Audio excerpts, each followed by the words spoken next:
$250,000. Amanda's voice dripped with satisfaction through my phone.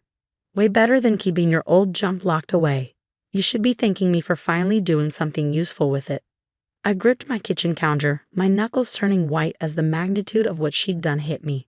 My sister-in-law had just sold my entire family heirloom collection. Pieces that had been passed down through 5 generations.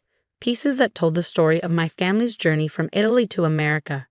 My name is Sophia Rossi, and at 35, I just discovered that family isn't always who you think they are.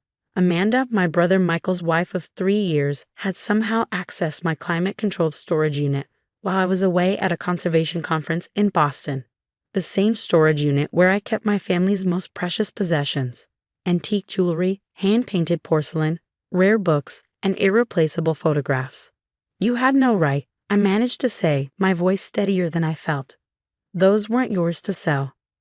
Amanda's laugh was sharp and dismissive. Oh please, they were just collecting dust. Besides, the money will be much more useful. I'm thinking of buying a new car, something classic, like those stupid vases you use to fawn over.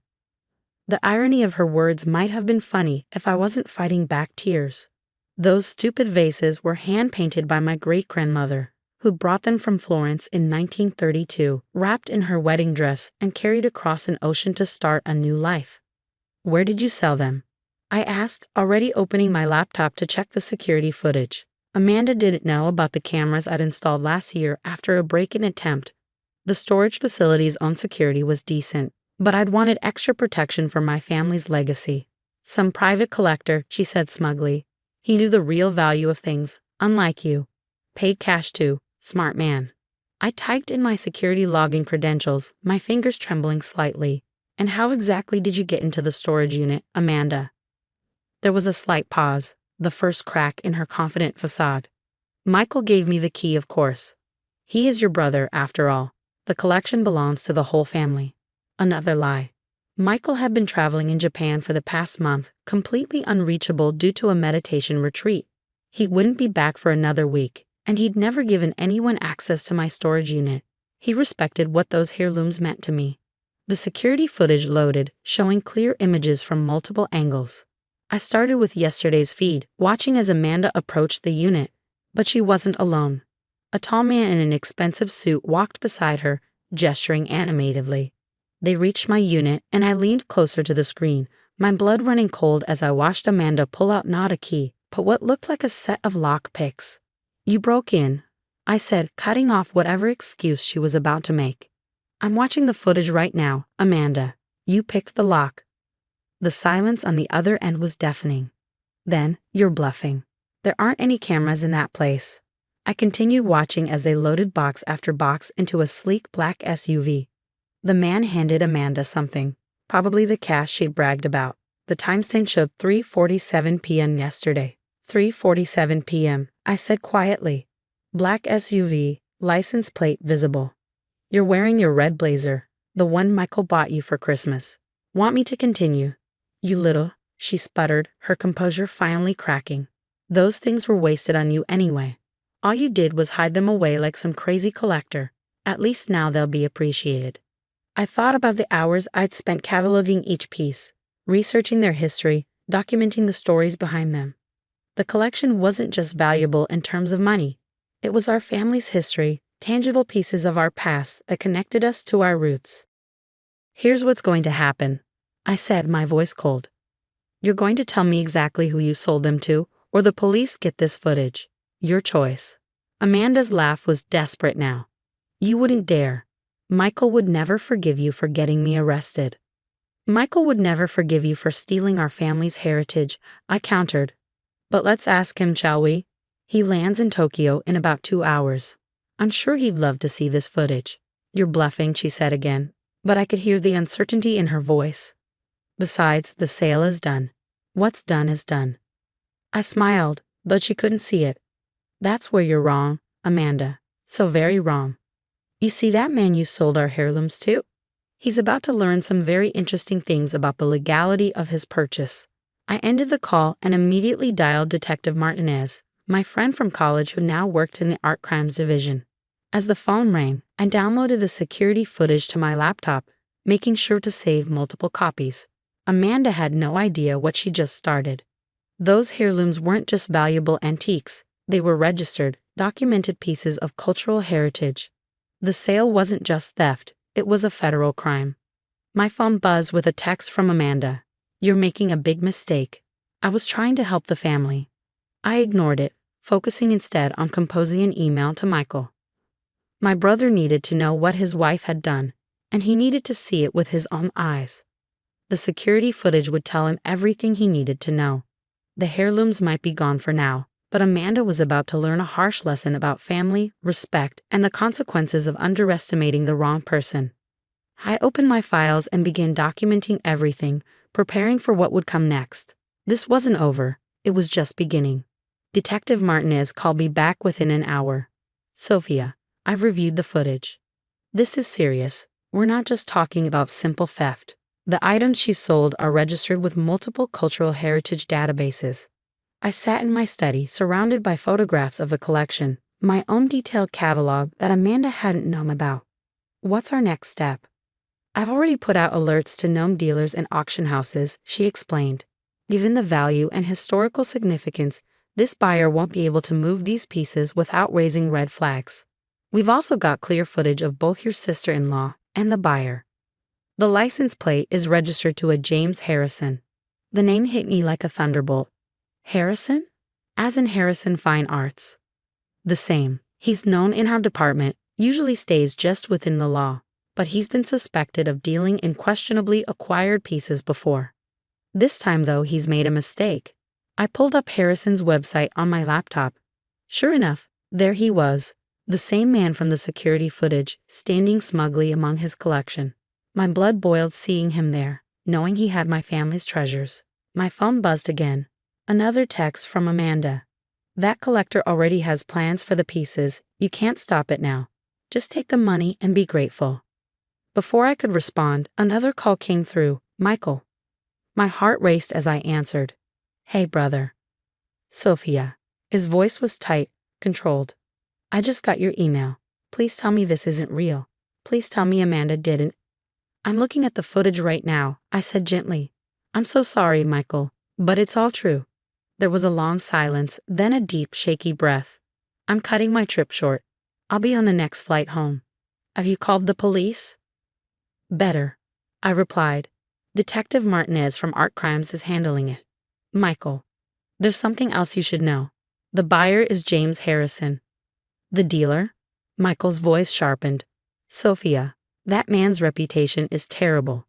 If he's involved—" "I know, but we've got him on camera, paying cash for stolen goods. He can't wiggle out of this one." Just then, my email pinged. A message from an unknown address, but the subject line made my heart stop. "Regarding your family collection. Urgent." I opened it, putting Michael on speaker as I read. "Dear Ms. Rossi, I recently acquired some items that I believe might be of interest to you. While I purchased them in good faith, certain irregularities have come to my attention. Perhaps we could meet to discuss a mutually beneficial resolution. GH." "He's scared," Michael observed. The alerts must have worked. Before I could reply, another email arrived, this one from Detective Martinez, marked urgent. "Sophia, Harrison just tried to contact 3 different international buyers about recent acquisitions. All 3 have declined, citing our alerts. He's trapped and he knows it. Don't respond to any communication from him. Let him sweat." I smiled grimly. The net was closing in, but I knew Harrison wasn't our biggest problem. As if reading my thoughts, Michael spoke again. "What about Amanda? Have you heard from her since?" "Just text trying to justify what she did. She doesn't know about Harrison's reputation or the legal implications yet." My doorbell rang, making me jump. Through the security camera, I saw Amanda standing there, looking considerably less confident than she had during our phone call. "She's here," I told Michael. "Want me to call you back?" "No," he said firmly. "Keep me on speaker. I want to hear this." I opened the door to find Amanda clutching her designer purse like a shield. Her makeup couldn't quite hide how pale she was. "We need to talk," she said, trying to sound authoritative but failing. "That buyer, Harrison, he's been calling me nonstop. Something about documentation and provenance." "Come in," I said coldly, stepping aside. Michael's on the phone. I'm sure he'd love to hear your explanation. She faltered, clearly not expecting this. Michael? But, you're in Japan. Not anymore. His voice came through the speaker, hard as steel. Start talking, Amanda, and don't even think about lying. She sank onto my couch, her bravado crumbling. I thought. The money was just sitting there in those old things, and we could use it for. For what? I interrupted. A new car. Some shopping sprees. Was that worth destroying our family's heritage? You don't understand, she protested weakly. Harrison said he'd pay cash, no questions asked. He said these kinds of private sales happen all the time. And now he's panicking because he can't sell them. I finished for her. Because every piece you stole is registered and documented. Every reputable dealer and auction house has been alerted. You didn't just commit theft, Amanda. You committed a federal crime. The color drained from her face. What? What do you mean? Michael's voice cut through the room. It means you're in serious trouble. Both you and Harrison. Where's the money, Amanda? She clutched her purse tighter. I'd already spent some of it. On deposits for what? Michael's voice was deadly quiet. For a yacht rental, she whispered. And a villa in Greece. The silence that followed was deafening. I looked at this woman, my sister-in-law, who had so casually destroyed something precious and irreplaceable for her own selfish desires. Detective Martinez will be here soon, I said finally. I suggest you tell her everything. Where Harrison took the pieces, any conversations you had with him, all of it. It might help reduce the charges. Charges? Amanda's voice rose in panic. You can't be serious. We're family. Family? Michael's voice cracked with emotion. Family doesn't steal from each other. Family doesn't destroy generations of heritage for a yacht rental. You stopped being family the moment you broke into that storage unit. Amanda started to cry, but I felt no sympathy. My phone buzzed with a text from Detective Martinez. Harrison's trying to leave the country. We've got eyes on him. Don't worry, those pieces aren't going anywhere. I showed the message to Amanda, watching as the last of her composure crumbled. The money, she said desperately. I can give back what's left. It was never about the money, I said quietly. But you never understood that, did you? The sound of police sirens in the distance made Amanda jump. Michael was silent on the phone, but I could hear his deep, controlled breathing. The nightmare wasn't over, but at least now we could see the path to making it right. As the sirens grew closer, I looked at the family photographs on my wall, 5 generations of history that Amanda had tried to erase with one greedy decision. She was about to learn that some things are worth more than money, and some betrayals can never be undone. The next few weeks passed in a blur of legal meetings and police interviews. Harrison, faced with overwhelming evidence, cracked first. He revealed the location of every piece from my collection, stored in a climate-controlled warehouse outside the city. He'd been planning to ship them overseas through various shell companies, but our quick action had frozen his entire operation.